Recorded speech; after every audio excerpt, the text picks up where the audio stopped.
Buongiorno, buon pomeriggio, e buonasera, Lazio world. Welcome to your instant reaction pod. Consider this your stoppage time as we review Lazio's final match of this dreadful Serie A campaign against Sassuolo. I'm your host, Sean McIntosh, joined by my co-host, Caleb Adams. Caleb, we managed to do the very bare minimum today in order to qualify for Europa, but qualify we did. So, how are you feeling? I feel good. I mean, again, it was the bare minimum. If we had ended the season on a loss, maybe been bumped out of that, I'd be feeling a lot different. But I'm content. Yeah. Well, let's jump into this. This match finishes 1-1 with goals from Zaccagni in the 60th minute, an absolute beautiful free kick from quite a distance, all power, nice placement, bags that one, and in typical Lazio fashion, unable to really hold a lead for too long. 6 minutes later, it is Viti with fortunate positioning, left seemingly wide open, a little bit unlucky with a header from Romagnoli kind of glancing off of his head, off of a free kick that goes back to Viti, who finishes it. Had Romagnoli not gotten a touch on it, would have probably been ruled offside. But this one finishes 1-1. Lazio simply needed a point. You had hoped we could close out this season with a little bit more fire, something to at least get the fan base excited about as we head into a very interesting off season. But Caleb, what are your 3 words to describe this match? I would say wrapping it up. That's it. It kind of just felt like, to be fair, and I don't want to come out and say like the performance was negative and we just kind of sat back and chilled. We're actually really aggressive in a lot of the phases of the game, particularly in the first half. We were pushing a lot of numbers forward. It was clear that we had the intention of grabbing some goals. We just never kind of were able to unlock them. And but I think it was just I think content is the word to say. The team was pretty content with the draw. We got the goal, unfortunately conceded. It probably would have been a win if it wasn't for that. But yeah, not much to say about it. Yeah, I mean, look, possession of the ball was there. 69% possession for Lazio to Sassuolo's 31%. Shockingly enough, the expected goals was fairly even, almost deadlocked. Lazio with 1.03 expected goals and Sassuolo with 1.01. So, the rare moment where XG was spot on for both sides. Yeah. Even on total shots. Lazio did have 3 big chances to Sassuolo's 1, but once again, just unable to really create enough in the final third, which has been the story of this entire season. My 3 words, very similar to yours, at least the same sentiment. Mine was, it's finally over. And we can all just close the book, put it away, move forward.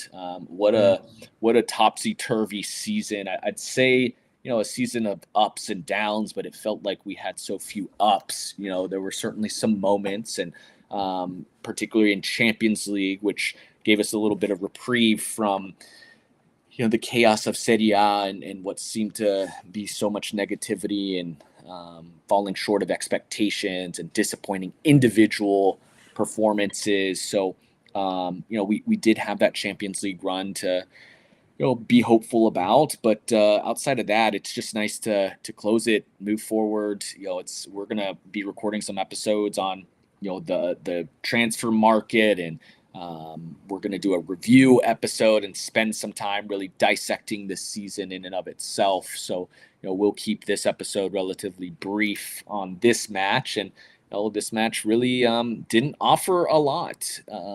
Honestly, I found myself dozing off a few times because, again, a relatively meaningless match that that just got it done in terms of qualifying for Europa. We take a brief look at the Serie A table now, and it's all but done. Fiorentina, of course, still has to play their match against Atalanta, the goofy Serie A, that has a match still to come.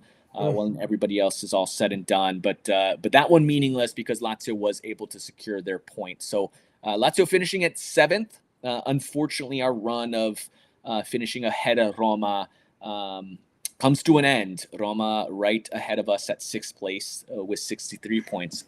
But it must be noted, we can take solace and celebration in knowing that Roma will not have a 6th spot in Champions League because our friends at Atalanta did the very notable or noble thing and came out and played today. There was some worries that they would field a Serie B level squad in their final match that didn't really mean anything, but they came out and played and got a big result, seeing themselves move ahead of Bologna into 4th place in the table, which means that Serie A will not get that 6th Champions League spot. So Roma, like Lazio, in the same tournament next year. So, a bit of good news today, and nice to see all the money that they've spent, the accumulation of debt, the parades and the parties, and dubbing themselves Scudetto favorites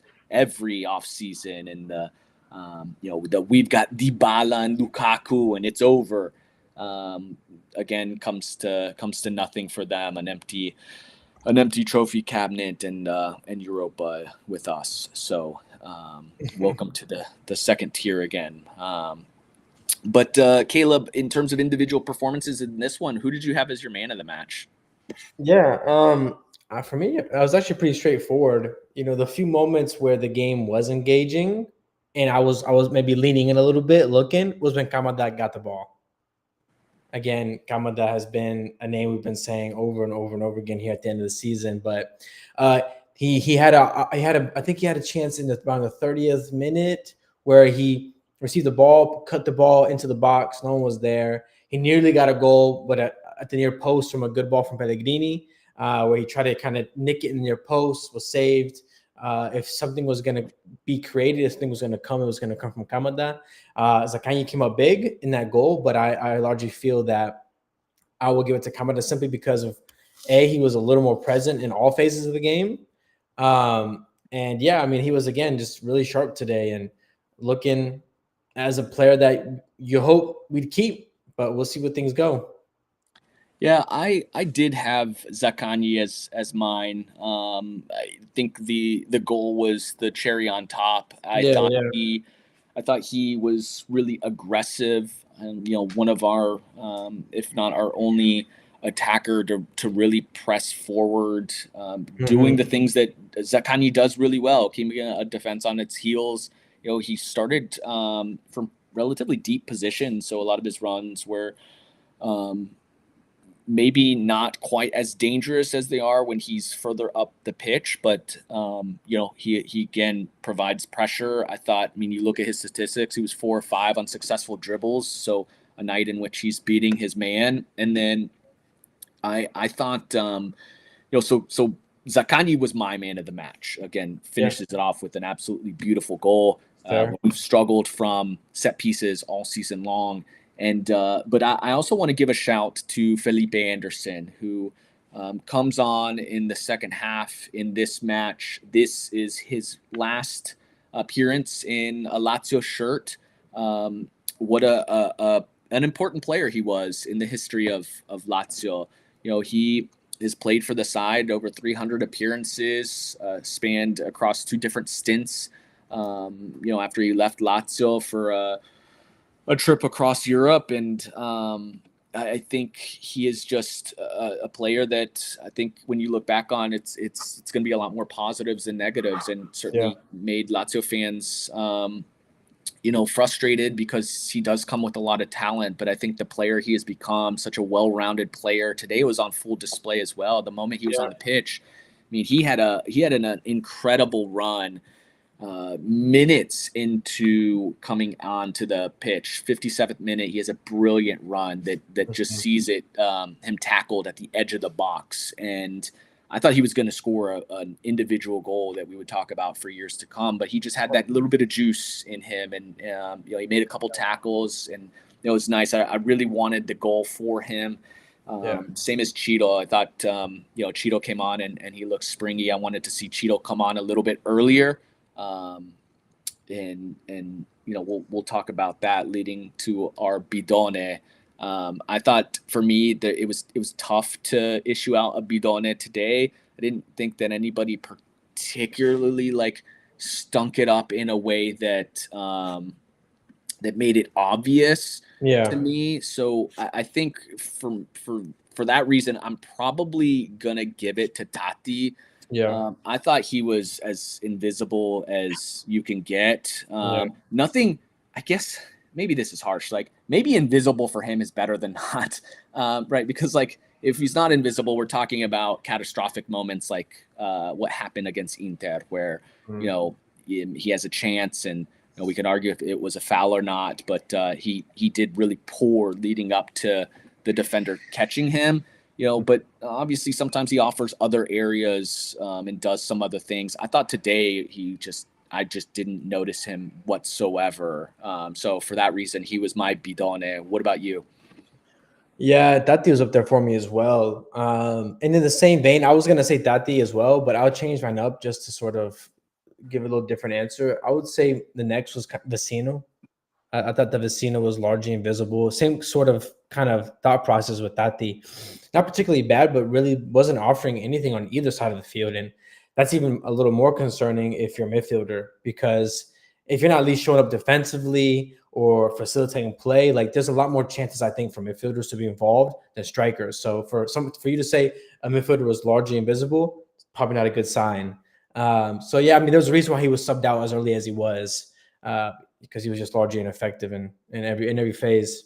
Yeah, and I want to go back to, and just I forgot a shout out in terms of positive play, because I had in there Rovella as a contender for one of my man of the matches. I thought he played Had a really good really game. well. Again, just a typical Rovella performance. He's winning tackles. He's physical. I thought he was a lot more involved in the attacking phase. He was always present. Yeah. So I really liked what I saw from him. I was kind of disappointed to see him getting subbed off. He was ultimately subbed off so that Guendouzi could come on. I would like to see that pairing Mm. together. Obviously, when I think about next season, and we don't know what's going to happen with Guendouzi, so many rumors that he's one of the players that is kind of on the fringe. Mm. With your Kamadas, that we don't know what'll happen, but a pairing of Rovella Guendouzi, I'd like to see that. But and what made it frustrating for me with Tati was just in this match, final match of the season. The curva with some beautiful choreography to honor Sven Goran Eriksson. Yeah. In Sven's last days. He's obviously got a pretty grim diagnosis with terminal cancer, and just what a way to honor our the greatest manager in our history, and brought us to a scudetto, and the curva, the supporters, everybody today, there was just energy. You just heard them singing in the last 20 minutes of the match, Giardini di Marzo, and they're all singing together. And so obviously it was nice to bring Felipe on. I wanted to see Cheeto on a little earlier. I mean, he got 20 minutes, but again, a match in Tati is completely invisible. It seems like the guys are maybe just a little too lax and content with a draw at that point. Cheeto's going to fight, particularly if this is the last time we see Cheeto in a Lazio kit. Mm. Um, it's a little bit disappointing. So I thought he played pretty well in the limited time he had. He had a moment that I thought was quite near world class. I mean, the ball gets booted from distance, and he's got two defenders draped on him, and he manages to bring that ball down Yeah. and get a shot off. It's a nice save from the keeper. Had had he finished that one, it would have been just a timeless goal. But I thought everything leading up to that was again, I think about Totti, and the frustration with Totti is obviously his inability to finish, but sometimes it's like he doesn't get it on frame, or he can't turn something into something, and that's where Cheeto comes in, and you see some of those moments. I did think it was nice to sub on Pedro too at the end. Again, last appearance, so he at least gets a acknowledgement from the crowd. But what do you think of Cheeto? No, I thought Cheeto looked quite good too. I liked he came in and he definitely brought he brought the focal point, right? He very much felt like a focal point. We had somebody up there once again. I do think he has to make that shot. Like, it was an incredible touch to set it up. It's a one-on-one with the keeper. You would think you would bury that. But yeah, good save. Keeper closed on the space well. Yeah, that's the thing though. Keeper closes on the space, and he's got two defenders. Like, if Tati misses that chance, we're all roasting him for it. That's but that's the thing, is I don't think Totti even gets that chance. I don't think. No, that's fair. That's fair. That's totally fair. But anyways, there's big questions going on about the striker position. Regardless, it's a bigger area of need that maybe we all felt at the start of the year. We thought we were going to be really good shape. Cheeto's back; he's healthy. Tati would be kind of that backup second string to him for a bit. Learn. Turns out we needed Tati a little bit sooner than expected. So a lot of question marks there. So regardless, though, I thought I would also, he deserved to get in way earlier. I would have put him in like 55th, 60th minute latest, personally. Yep. And yeah, again, he looked sharp. He looked sharp. Yeah, and I think the reality is, like, who knows, what type of Cheeto we get. But from the comments we've seen, he wants to be here, and I think we know, and this is just another sign that he could very much offer a lot, and it's not going to be the same Cheeto of old, of 90 minutes in and match out, but a game like today, 30 minutes, 40 minutes. Obviously, I think he is a player that's still very much capable of starting and then having a night off, and I think there is a need for striker help, and again, we'll kind of cover that in a separate episode where we'll dive into needs and some of the rumors and what's out there. But I thought it was good to at least finish positively and feel good about where Cheeto is at. Again, yes, scoring would have just been the highlight that we really, really would have liked to have seen. Same as Felipe, I would have loved for him to finish with a goal, but alas, it just it never seems to just quite end in storybook fashion. So, I think quick, just give me overall quick, as we close this out, your feelings on just this season. And again, we'll spend a whole episode recapping, but just in this immediacy, season's done. What are your quick thoughts? Yeah, I gotta say, it was rough. I'd say for 2/3 of it, it was really rough for all of us. We gave up so early. I mean, for good reason. It was warranted. I do think the trajectory we were on, it would have been a little uglier. But I am encouraged though, because I had question marks regarding Tudor. Some of those regarding player personnel, Rovella, but seeing some trust in that here late in the season. I think, if you were to tell me on a scale of how optimistic are you about an Igor Tudor Lazio for the next season, I'll give you a 7 8. I'm feeling pretty optimistic. Really, for me, it's not about Tudor so much as it is the squad itself, because we're really entering a pivotal point in the summer here where we're not really notorious for spending a lot of money and dropping bags and being able to cover 4, 5, 6 positions in a single summer. So that's a big question mark for me. But Igor has shown enough, and I think he's proven to fans that he deserves the season, right? He deserves at least to continue on to the next season. He's done more than enough for that. He's had a good record, good ending to the season, so I would say 2/3 of it was pretty miserable. The last third of it, we had something to actually cheer for. And for that, I'm grateful. Yeah, I don't disagree. I think along those same lines, I think, we closed out the season in relatively disappointing fashion, where, Tudor quickly turned things around and gave us something to play for, but a little bit of some of the old habits crept in. And we dropped points against Monza. We dropped points against an Inter that had nothing to play for, where we had it all but wrapped up. And those matches ultimately doomed us. But I think it was nice to still come down to the season and obviously qualify for Europe. So that's important, and not just Conference League, but we're in Europa, and that's important for Lazio. And there's obviously financial gain from that, and we're not above that competition at all. So I think it's important. So that's good. I think the question marks are going to come with personnel. I think that was kind of my frustration with Tudor early on is maybe how he was dealing with the personnel and what that meant for some of these players going into a transfer market that we don't have the finances to just toss away an Isaacson and then that's all right. We got the funds. We'll just get a new player, right? Like when you see the bag that Manchester United throws on players that don't work out, and it's like, doesn't really matter. We'll keep doing it. We just don't have that luxury. So when you see players that showed some signs, or Guendouzi, who were, maybe the best player of our season, and now it's like, well, we don't know, and a lot of that hangs on Tudor as a personality and some personal qualms with players. So I think, I think tactically I like what he did and how he had us playing, and I think we know some of the issues.